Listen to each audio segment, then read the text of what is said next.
The following content contains major spoilers for the movie Without Remorse. If you haven't watched the film yet and don't want to ruin the twists and surprises, I highly recommend stopping here, watching the movie, and then coming back to enjoy the full discussion. In Aleppo, a group of U.S. Naval Force SEALs, including senior boss John Kelly, Michael B. Jordan, salvage a CIA usable kidnapped by a thought favorable to Assad paramilitary gathering. The mission is endorsed by CIA official Ritter, who says that the usable is held by Syrian soldiers in a close-by building. Ritter was the CIA official on the ground in Aleppo, directing the extraction. The group included Karen Greer, Randy, Connor Baru, Boisterous Lord, Luke Mitchell, Keith Webb, Cam Gigandet, and Kelly. The circumstance raises as the SEALs find that the capturers are really Russian military. Syrian army, not Russians. I don't see any Russians. Okay, what are we waiting for? Let's go. The area was not a protected house, but rather a Russian arms warehouse. Ritter had lied. In a counterattack, Greer fell through an opening in the floor and was encircled by Russian soldiers. Ritter maintained that the SEALs should zero in on the employable, yet Kelly stays behind to save Greer and getting her out too. In the subsequent shootout, a few Russian soldiers are disposed of.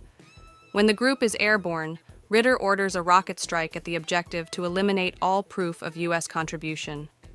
After 90 days, Kelly is contemplating resigning from the military and taking up a task in confidential security, which has great hours and great compensation.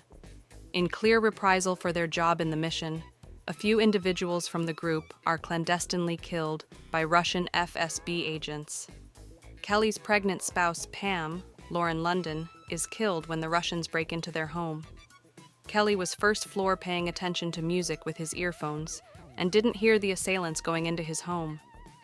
Kelly acknowledges something is off base when his PC battery goes drained. Kelly kills everything except one of the aggressors, Viktor Rykov. Viktor couldn't kill Kelly as he was out of shots. However, they had both figured out how to seriously harm each other with projectile injuries. Kelly is found and hurried to the emergency clinic with close, deadly injuries.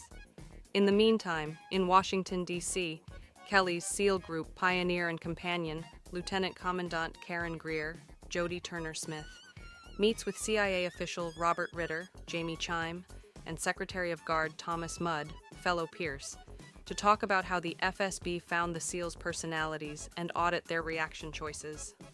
Ritter needed to make the assaults look like conceivable medication or mafia reprisals, yet Greer is steady that her group was not grimy.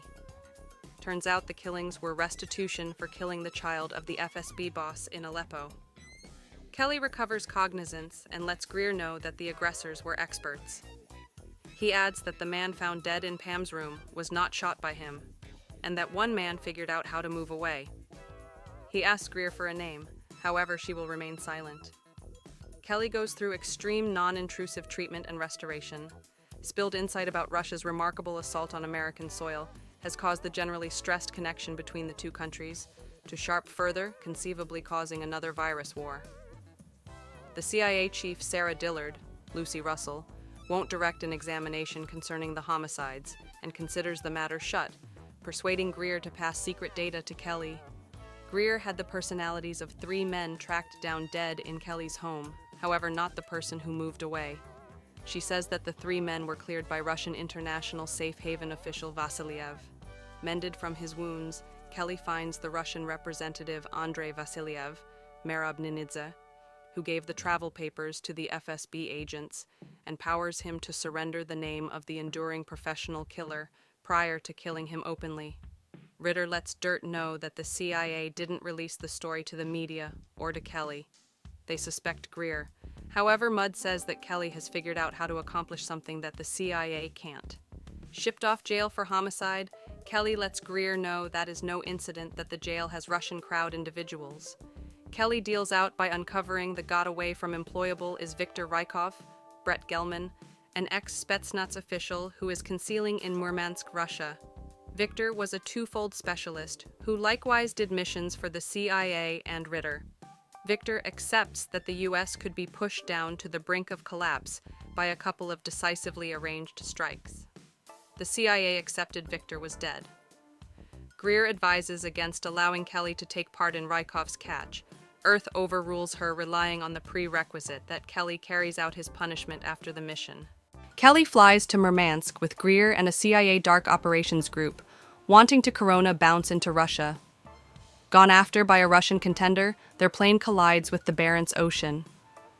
Kelly plunges into the destruction to recuperate fundamental hardware, including a Zodiac boat. The group shows up in Murmansk and finds Ritter, who Kelly suspects is to be faulted for the knowledge spills.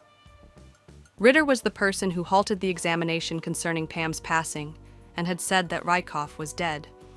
He was additionally the main individual from the mission who was not on the plane with the remainder of the group and was assumed to meet them in Murmansk. Ritter swears he isn't answerable for spilling data about the mission to the Russians and leads the group to Rykov. Kelly goes off mission to face Rykov, who he finds wearing a self-destruction vest and guaranteeing that he is a profound cover CIA resource. Rykov explodes the vest, committing suicide as the group becomes nailed somewhere near Rifleman Discharge. As police show up, the group understands that the mission was a setup to have American fighters killed on Russian soil to begin a conflict. Kelly volunteers to cover the group's getaway. Since he is an indicted killer, his passing could be conceivably denied. Kelly purchases the group time to arrive at security, yet is seriously harmed.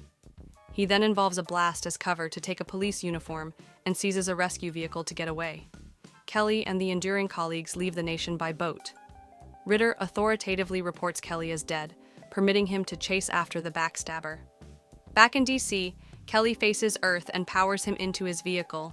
After Kelly undermines Earth's family, he admits to being behind the knowledge releases and organizing the contention between the US, what's more, and Russia. Mudd needed to begin a conflict with Russia to help the economy and join the American nation against a shared adversary. Kelly drives the vehicle over an extension and allows it to sink to the lower part of the Potomac waterway, suffocating Mudd. Kelly escapes with a recording of the admission, with the assistance of Greer, who was holding up in the waterway with jumping gear.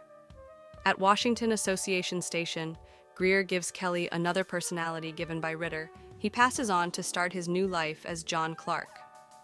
After 1 year, Clark meets with a recently advanced Delegate Chief Ritter and proposes the production of a global counter-illegal intimidation group, codename Rainbow. Want more thrilling movie reviews, insider scoops, and jaw-dropping cinematic moments? Hit that like button and subscribe to our channel. Join our ever-growing community of movie buffs and never miss out on the excitement. Your support keeps us rolling and helps bring more awesome content your way. Let's dive into the world of movies together.